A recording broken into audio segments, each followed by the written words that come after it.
Hello ladies and gentlemen, and welcome back to another session of Ask Zak with myself, Zak, as usual, every Tuesday evening. Now tonight you will see we're doing things a little bit differently, and I'd like to share just a few things that I use on the farm to keep pests away from my house and of course off my animals.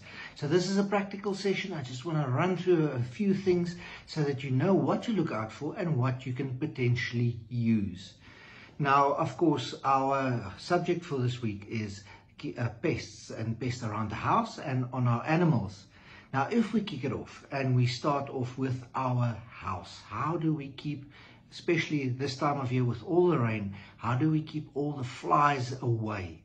Now, step one, what I always do, first, I put up a red top flycatcher, a flycatcher like this. Now, what it does, it is, of course, a bait and a bag that you hang away from your house.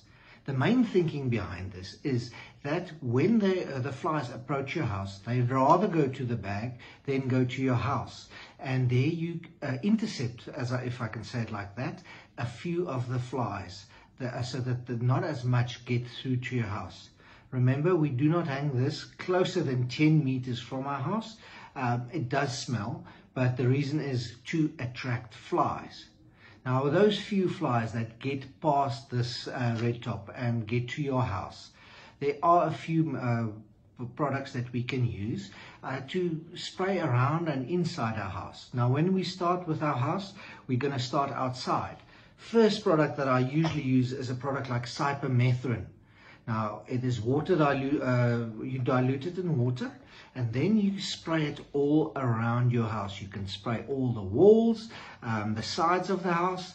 I personally like to where the ground and your wall joins together. I like to spray in that corner, especially when you're struggling with ants as well. It prevents crawling insects to get into your house. Now just remember, with all the rain that we're having, it can wash away, so you just have to repeat it regularly. Now, for those few flies that get past the second line of defense and get into your house, there's another product that I use indoors, and it's a product we call Fendona. Now, there is a lot of queries when it comes down to spraying poisons inside your house.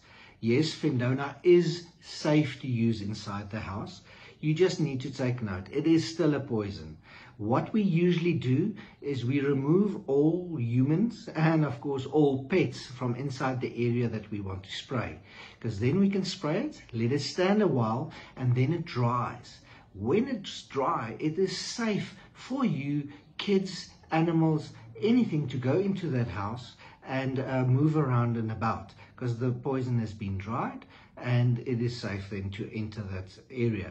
And with the Fendona, then of course you're going to catch the flies, or not catch them, but kill the flies that get into the house. Another big thing about Fendona, which is very nice, is that it basically kills our what's the right word? It kills cockroaches, it kills ants, and it even kills mosquitoes. So when I use it inside my house, I put it into my little pressure sprayer. I walk throughout the house, put it in a fine mist spray, spray the walls, especially if there's a fly challenge, and then the curtains. If you've got curtains, spray your curtains with it. It's very nice to keep mosquitoes out of your house, because that's also another thing that's rearing, pest that's rearing its head in these summer months. So those are the three main ways, or four main ways, three main ways that I keep pests out of my house. Now you will see I've got the bottle of Malasol here, and you're probably wondering, why do I have the Malasol? Now the Malasol to me is a very underrated product. What I use the Malasol for is inside my poultry pens, because we get a little bug or insect there that bothers a lot, and it's a mite that gets onto your chickens. And of course, a lot of people use carbidust or things like that, but I prefer to be preventative when it comes down to insects. So when you've cleared out your broiler house, you've taken out all the shavings, you've disinfected and cleared everything out, then I would go with a product like Malasol and spray it out. Because what happens is those mites go and sit in the cracks and the crevices all around in the house. And when you put the shavings back in, what happens is they've got a new nice home and they start to populate again. And when you've got your new batch of chickens in, you struggle with the mites on the chickens. So I kill them before they become a problem, and I use mollisol to spray out the poultry house inside to work preventatively. Now that we're done with the insects around about the house and the farm, of course, we talk about flies a lot. And when we talk about flies, we talk about our dogs as well. A lot of you wonder, how do you see fly problem on your dogs? Now, first of all, of course, you're going to see the fly physically. But if you look at the points of the ears, especially if you've got a light-colored dog, like a Jack Russell or a Swiss Shepherd like I have, if you see the points of the ears starting getting black and the hair start falling out, you need to know there is a fly problem on your dogs.